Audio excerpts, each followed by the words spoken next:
Salam sejahtera untuk kita semua. Pelajaran Sekolah Sahabat dengan tema utama pada hari-hari terakhir ini, pekabaran kitab Ibrani.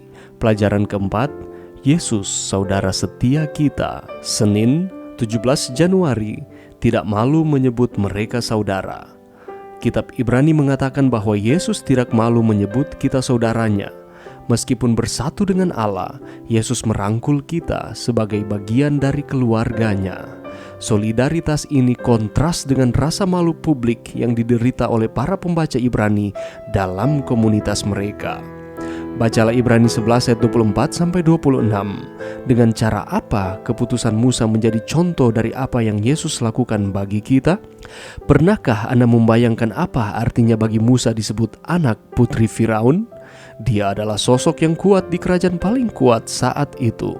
Dia menerima pelatihan sipil dan militer tertinggi dan menjadi karakter yang luar biasa. Stefanus berkata bahwa Musa berkuasa dalam perkataan dan perbuatannya. Ellen White juga mengatakan bahwa dia adalah seorang yang disenangi oleh tentara-tentara Mesir dan bahwa Firaun telah menetapkan untuk menjadikan cucu angkatnya itu sebagai penggantinya.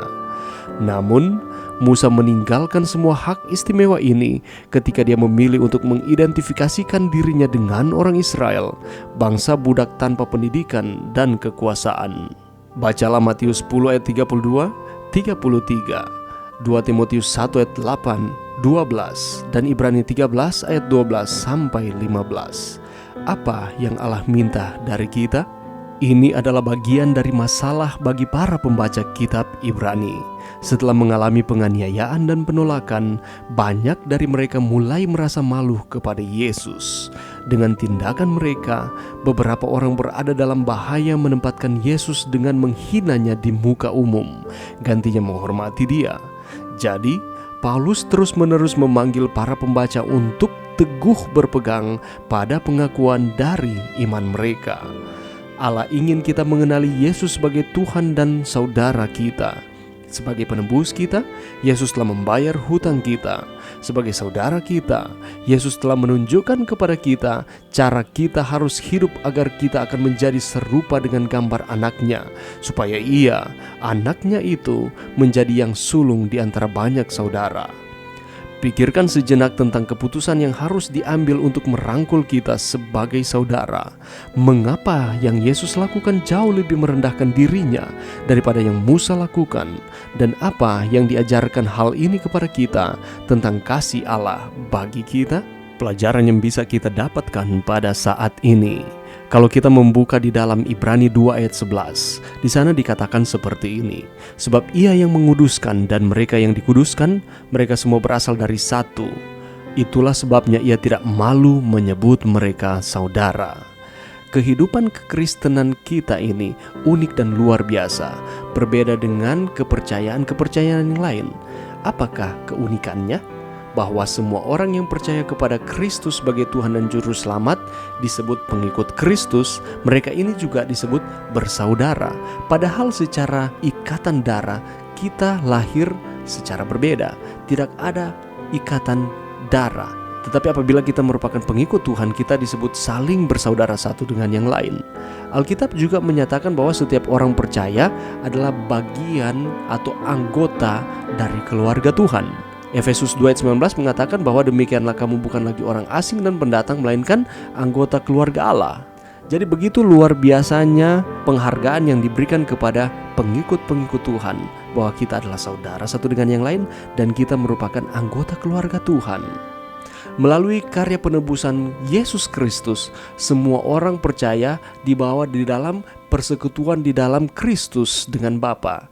Karena Kristus telah menebus kita dengan darahnya sendiri, artinya ia menganggap kita bukan orang asing, tetapi kita dianggap sebagai miliknya, dan lebih daripada itu, kita merupakan saudaranya. Karena Yesus menganggap kita sebagai saudara, apa yang harus kita lakukan terhadap satu dengan yang lain? Allah menghendaki kita, anak-anaknya, untuk hidup dalam keadaan damai, rukun satu dengan yang lain, dan penuh dengan kasih persaudaraan. Seringkali kita ada iri hati, ada dengki, ada dendam, ada kebencian, tetapi jangan sampai hal-hal ini dapat menimbulkan perpecahan kepada kita. Tetapi kita harus menyingkirkan akan hal-hal ini, dan jangan pernah melupakan bahwa kita bersaudara satu dengan yang lain. Yesus menganggap kita sebagai saudaranya. Ia rela melakukan segala sesuatu untuk kita, bahkan mati di kayu salib hanya untuk saudara dan saya. Demikian pula kita harus mengasihi sesama manusia seperti diri kita sendiri.